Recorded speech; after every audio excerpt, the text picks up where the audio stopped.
ọpẹ́ o ẹ̀yin èèyàn ìròyìn ayọ̀ la máa mú wá fún yín lórí ọ̀rọ̀ àìlera gbajúmọ̀ òṣèré ilẹ̀ wa ní Alhaji Taiwo Hassan gbogbo èèyàn mọ̀ sí Ògògó ọmọ Kúlódò. Lóòótọ́ ni pé pamímọ́ra kí n pa ó lórúkọ tí àrùn ń jẹ́ nítorí oríṣiríṣi ìrànlọ́wọ́ ló ti ń jáde lọ́tùn lósì látìgbà tí àwọn ọmọ òṣèré ilẹ̀ wa Ògògó ti jáde láti kéde àti láti bẹ̀bẹ̀ fún ìrànlọ́wọ́ lẹ́yìn tí àwọn dókítà kọ̀ láti ṣe ìtọ́jú àrùn jẹjẹrẹ tó ń bá bàbá wọn fínra. Dókítà sì ti sọ fún wọn pé kí wọ́n pọkànpọ̀ lórí òṣèré yìí nítorí àrùn jẹjẹrẹ náà ti dé ìpele kẹrin. Sì ní àwọn nílò ìrànlọ́wọ́ fún bàbá àwọn kó má kú. Bẹ́ẹ̀ làwọn sì gbàgbọ́ pé àwọn oníṣègùn òyìnbó àti ti ìbílẹ̀ sì wà tó kójú òṣùwọ̀n tó lè ṣe ìtọ́jú bàbá àwọn. Báyìí ìròyìn ayọ̀ tó tẹ̀ wá lọ́wọ́ ni pé Sẹ́nitọ̀ Solomon Ọlámilékan Adéọlá tí gbogbo èèyàn mọ̀ sí Yáyì ti gbé ìgbésẹ̀ ńlá láti ṣe ìtọ́jú fún àgbà òṣèré ilẹ̀ wa yìí. Ní olóṣèlú ilẹ̀ wa tó jẹ́ ọmọ bíbí ìlú Ìlaró tó tún jẹ́ olùdíje fún ipò gómìnà ìpínlẹ̀ Ògùn yìí fúnra ara rẹ̀ ló pe akọ́ṣẹ́mọṣẹ́ oníṣègùn òyìnbó. Ọ̀rẹ́ gbó dáadáa nínú ká ṣe ìtọ́jú àwọn tó bá ní àrùn jẹjẹrẹ. Láti ṣe ìtọ́jú fún àgbà òṣèré ilẹ̀ wa yìí. Oníṣègùn náà sì ti gbà láti ṣe ìtọ́jú rẹ̀. Àwọn ní bí a ṣe ń sọ̀rọ̀ yìí wọ́n ti bẹ̀rẹ̀ ìtọ́jú tó péye lórí òṣèré ilẹ̀ wa yìí. A sì ń gbà ládùúrà pé kí Ọlọ́run jọ̀wọ́ kó jẹ́ kí ètò ìtọ́jú náà yọrí sí rere. Kí Ọlọ́run sì bá wa dá ìlera àti okun Alhaji Taiwo Hassan Ogogo padà sípò. Kí Ọlọ́run sì túbọ̀ máa bá wa bùkún Sẹ́nitọ̀ Yáyì fún bó ṣe tètè dìde sí ọ̀rọ̀ òṣèré ilẹ̀ wa yìí. Ó gbàgbé pé orúkọ Yáyì ti jẹyọ ṣáájú nígbà tí àwọn ọmọ òṣèré ilẹ̀ wa wọ̀nyí jáde láti kéde àti láti béèrè ìrànlọ́wọ́. Wọ́n sì ń jẹ́ kó di mímọ̀ pé Sẹ́nitọ̀ Yáyì ló san gbogbo owó ìtọ́jú àìlera bàbá àwọn látìgbà tí wọ́n ti bẹ̀rẹ̀ ìrìn àjò náà. Wọ́n ní báyìí o kì í ṣe pé Sẹ́nitọ̀ Yáyì sanwó ìtọ́jú rẹ̀ nìkan. Ní òun fúnra rẹ̀ ti ń mójútó ètò ìlera òṣèré ilẹ̀ wa táyé ń fẹ́ dáadáa yìí. Wọ́n sì ti bẹ̀rẹ̀ ìtọ́jú tó lágbára ju tàtẹ̀yìnwá lọ fún òṣèré ilẹ̀ wa yìí. Ohun tá a tún lè ṣe fún àgbà òṣèré ilẹ̀ wa yìí ni ká máa fi àdúrà ràn lọ́wọ́ kí Ọlọ́run jẹ́ kí a gbọ́ èsì ayọ̀ láti bẹ̀. Bákan náà ọ̀pọ̀lọpọ̀ àwọn oníṣègùn ìbílẹ̀ náà ti ń pariwo káàkiri orí ayélujára pé àwọn lè ṣe ìtọ́jú àrùn jẹjẹrẹ onípele ìkẹrin tó ń da òṣèré yìí láàmú ìyẹn stage 4 cancer. Ẹnìkan tó ṣáájú nínú àwọn tó ń sọ pé àwọn lè ṣe ìwòsàn yìí ni Àáfà Hakeem. Pẹ̀lú bó ṣe rí lára àgbo tí òun máa fi ṣe ìwòsàn fún Ògògó ti wà nílẹ̀. Òun sì ti ṣetán láti fi ránṣẹ́ sí i lọ́fẹ̀ẹ́. Báyìí ní owó tó tó bíi 300,000 ni òun máa ń ta àgbo yìí. Wọ́n òun ṣetán láti gbé ránṣẹ́ láì gba kọ́bọ̀ lọ́wọ́ wọn. Èèyàn ẹ jọ̀wọ́ ẹ gbọ́ àlàyé láti ẹnu Àáfà Hakeem fúnra rẹ̀. Alhaji wa Taiwo Ogogo Hassan, ìkan nínú àwọn àgbo kánsà tí a fẹ́ sẹ́ndì sí òun ló ti délẹ̀ yìí o. Nínú àwọn àgbo tó dẹ̀ scarce láti ṣe òun làgbo yìí wà. Ṣùgbọ́n Ọlọ́run fẹ́ràn yín púpọ̀. A ní àwọn materials ẹ̀ nílẹ̀ already lọ́fíìsì tẹ́lẹ̀. Àwọn liquid ẹ̀ nìkan la ẹsẹ̀ lọ rà tá a fi mix ẹ̀ a ẹsẹ̀ ṣetán ni. So ṣùgbọ́n ó wá kú báwo làgbo ìṣe máa dọ́dọ̀ yín because àwọn ọmọdọ́ yín àdẹ̀ ní nọ́mbà táwọn èèyàn sẹ́ndì sí wa a pè é a chat ẹ̀ no reply. So àwọn tó dẹ̀ tó sẹ́ndì ẹ̀ sí wa náà tó ti chat nọ́mbà yẹn wọ́n ti pe nọ́mbà yẹn no reply. So àgbo nínú àgbo bíi mẹ́rin tá a la fẹ́ sẹ́ndì sí ẹyọ kan ti wà nílẹ̀ báyìí. So ẹ̀yin tí ẹ pè wá tẹ́ ẹ jẹ́ olólùfẹ́ bàbá wa Taiwo Hassan Ogogo a ti ṣe ìntàwà lè ṣe o ó kú bá gbòyìn ṣe máa dọ́dọ̀ wọn. So bóyá kẹ́ ẹ pè wọ́n kàn pè wá kàn send address ká máa bá a ṣe máa send ẹ̀ sí wọn. ẹyọ kan tí mo mú lọ́wọ́ yìí tí n bá fẹ́ báyàn ṣe 320,000 naira ṣùgbọ́n mo sọ pé mi ní gbowó lórí ẹ̀ owó ara wa la fi ṣe. So a fẹ́ proof ara wa fún wọn kí wọ́n lè mọ̀ pé traditional medicine is very very real. Even federal government ti fún wa ní wọ́n ti fún wa ní backup láti lè treat cancer hepatitis àti àwọn àrùn mẹ́tò tó le. So àwọn èèyàn méje ní last month ní federal government ni wọ́n approve láti lè tó jẹ́ pé traditional medicine start ti lo oògùn traditional medicine wọn tó dẹ̀ da.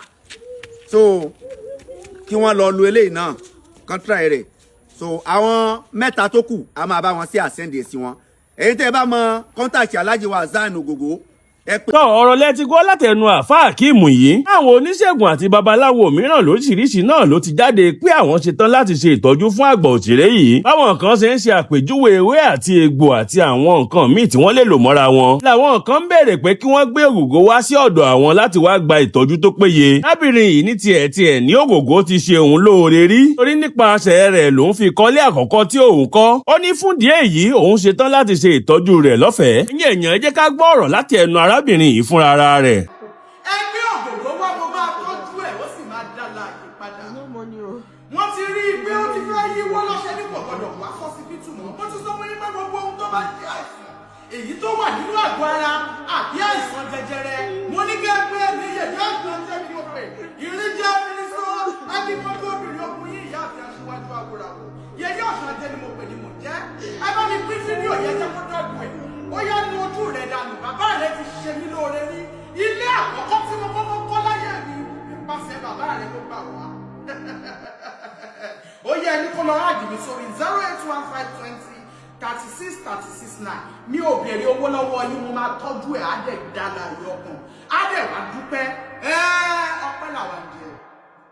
ẹ̀yin èèyàn ọ̀rọ̀ lẹ ti gbọ́ láti ẹnu arábìnrin yìí ṣùgbọ́n àwọn hùrùnhùrùn kan ń jẹyọ láti àwọn ibì kan pàápàá jùlọ nítorí ẹ̀sìn ògògó. wọ́n ní iṣẹ́ ògògó máa gbà láti lọ sílé aláwo tàbí oníṣègùn ìbílẹ̀ láti lọ ṣe ìtọ́jú ara rẹ̀ gẹ́gẹ́ bí ẹni tí gbogbo ènìyàn mọ̀ gẹ́gẹ́ bí mùsùlùmí òdodo. ká gbọ́ ohun tí Saheed Ire ní láti sọ lórí eléyìí. program tí mo ṣe yẹn lórí ọ̀rọ̀ Mr. Taiwo Hassan ẹni tó bá lọ́pọlọ dáadáa máa mọ̀ pé mo help situation ṣe rí ọ̀pọ̀lọpọ̀ lẹ́rù á máa bà pẹ̀lú aspect tí mo sọ̀rọ̀ sí yẹn tó máa fẹ́ ṣàyà gbangba bọ̀tá máa wò pé ẹnìkan pè mí láti ṣáìdì ọ̀dọ̀ wọn sìn ó bá mi sọ̀rọ̀ ó ní Saheed babaláwo wà lára ń dìbẹ̀ yẹn ẹ máa wo ibi tí ọ̀rọ̀ mi yẹn ti help o ó ní but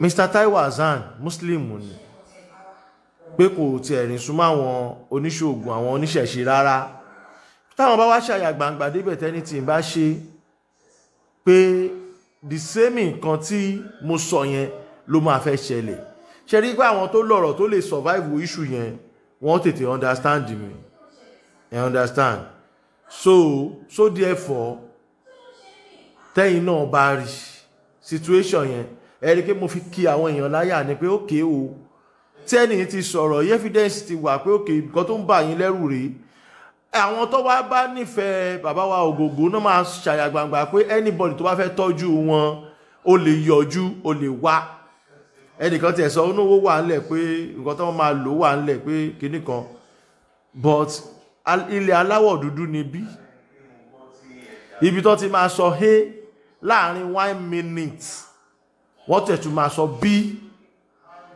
àwa ti lé experience dáadáa fine láì mọye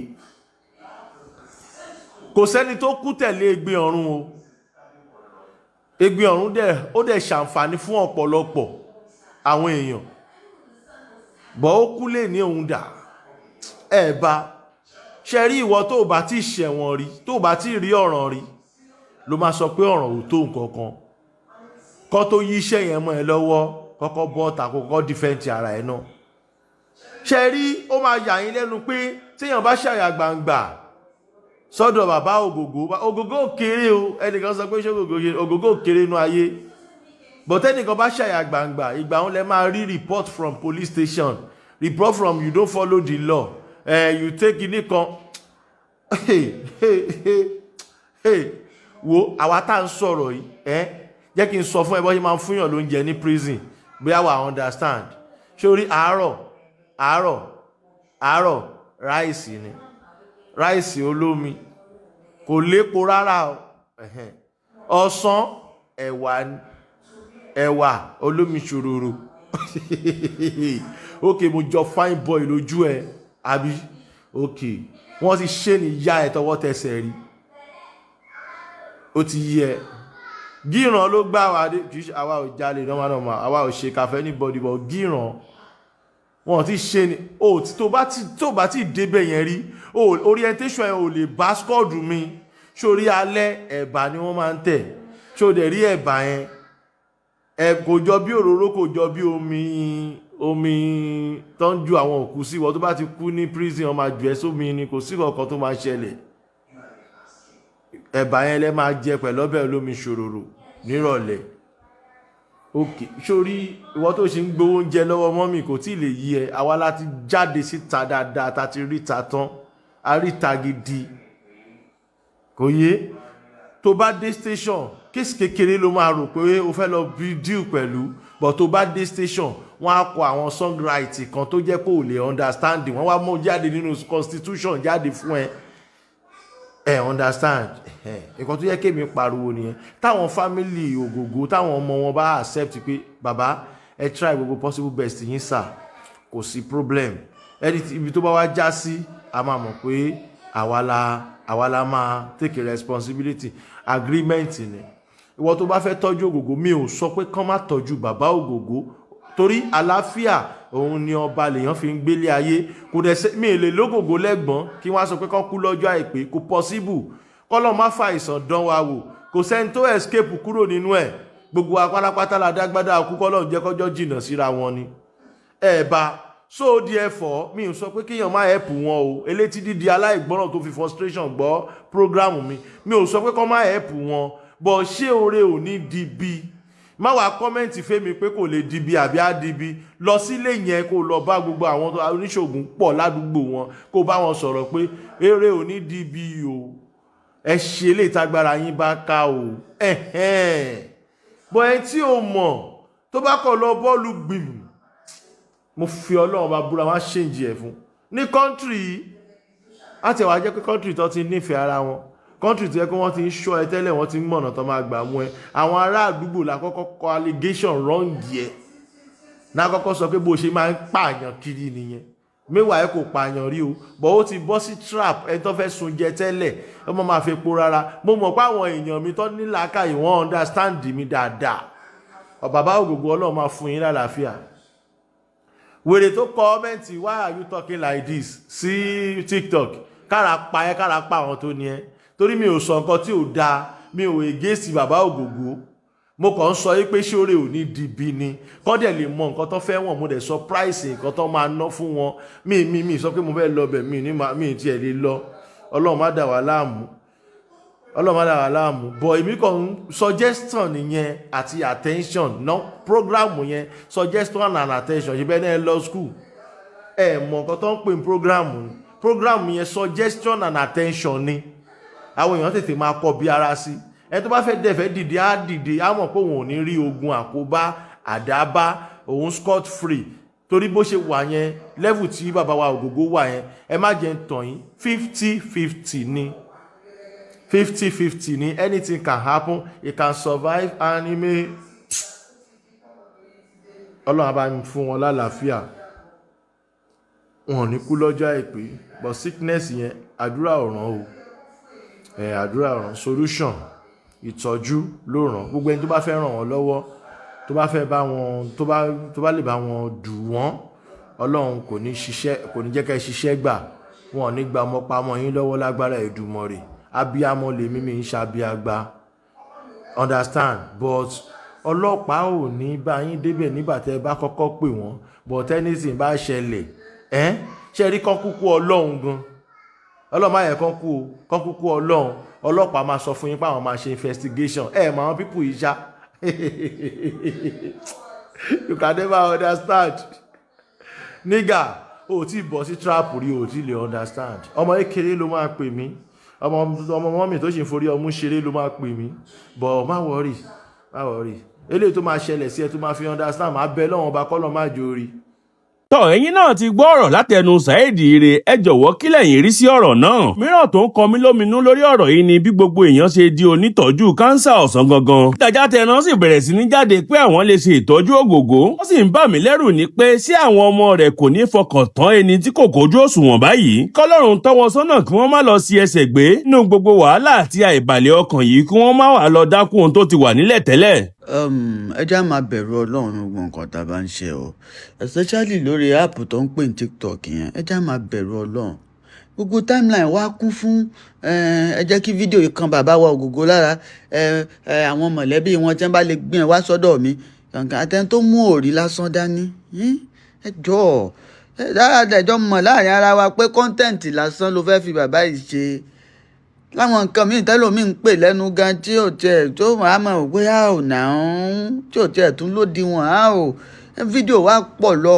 Ẹ tẹ̀já wò pé torí àgbàdo àpọ̀lọ́hún fún bàbá yìí lálàáfíà. Nígbà táwọn gan bá wá padà wá sórí social media tó ń padà ń ráwọn fídíò ọmọ ìgbà àdèmí náà, ẹ máa rí bíi pé bí yàn lábá gbé ní sánlẹ̀ kéékèèké a máa gùn lórí. Ìwọ tó bá ní nǹkan tó tẹ tó mọ̀ pé ó ṣú ọ̀fọ̀ ẹ̀gọ́. alẹ́ ìsìgbà tọ́mọ wọn ṣe fídíò, ó kọ phone number, ó dẹ̀ ní ẹ lè DM òun. But no, everybody ṣàfẹ́ ó fẹ́ fi fa traffic lórí page ẹni. Ẹ jọ̀ọ́, ẹlòmíì tún make sure pé ó ń fún blogger kan máa bá repost kan lè rí. It is well o. Good day, everyone. My name is James Solarewaju Omiinka Ike Baba Ijesha. Ẹ jọ̀ọ́ mo ń fi àkókò ibẹ̀ gbogbo ẹ̀yin ọmọ Nàìjíríà ní gbogbo àgbáyé. Ẹ jọ̀ọ́ torí Ọlọ́run, pàápàá jùlọ ẹ̀yin tẹ́ jẹ́ bàbá wa nínú Olúwa. Bóyá àfáà lẹ jẹ́ o, bóyá pásítọ̀ ni o, bóyá oníṣẹ̀ṣe ni. Ẹ jọ̀ọ́ abẹ̀yìn ni ẹ má jẹ́ ká wo Mr. Taiwo Hassan tí gbogbo èèyàn mọ̀ sí Ogogo, ẹ má jẹ́ ká wò wọ́n níran. Ẹ jọ̀ọ́ gbogbo ọ̀nà tá a bá lè gbà láti lè fi tọ́jú wọn, ẹ jọ̀ọ́ kó ṣètò owó. Ṣùgbọ́n bí tí ọ̀rọ̀ yìí dé, ẹ jọ̀ọ́ torí Ọlọ́run. Àwọn ọ̀gá táwa náà ń wò níwájú tínú wa fi ń dùn nìyí. Tí ọ̀gá kan bá ń ṣubú, that means pé àwa tá wà lẹ́yìn náà á save. Ẹ jọ̀ọ́ torí Ọlọ́run. Taiwo Hassan Ogogo ti jìyà kọjá káyọ̀ ẹ̀ má dalẹ̀. Ibikíbi táyé ìtọ́jú bá wà, a ready láti wá síbẹ̀. Ẹ jọ̀ọ́ àìsàn ò ní ṣe yín, kò ní sọmọ yín. Ìgbà táyé máa yẹ yín, ẹ̀ ní kú nígbà yẹn. Ẹ jọ̀ọ́ ẹ má jẹ́ kí Taiwo Hassan Ogogo kú mọ́ wa lójú. Mo bẹ̀ yín, gbogbo ẹ̀yin bàbá, ẹ̀yin ìyá, ẹ jọ̀ọ́ torí Ọlọ́run ọba. Kì í ṣe owó la fẹ́ lásìkò yìí, bí kì í ṣe ìtọ́ni ibi tá a lè gbé wọn lọ. Ẹni tó lè wo àrùn yẹn, wọ́n ní cancer ní pé stage 4 ló wà.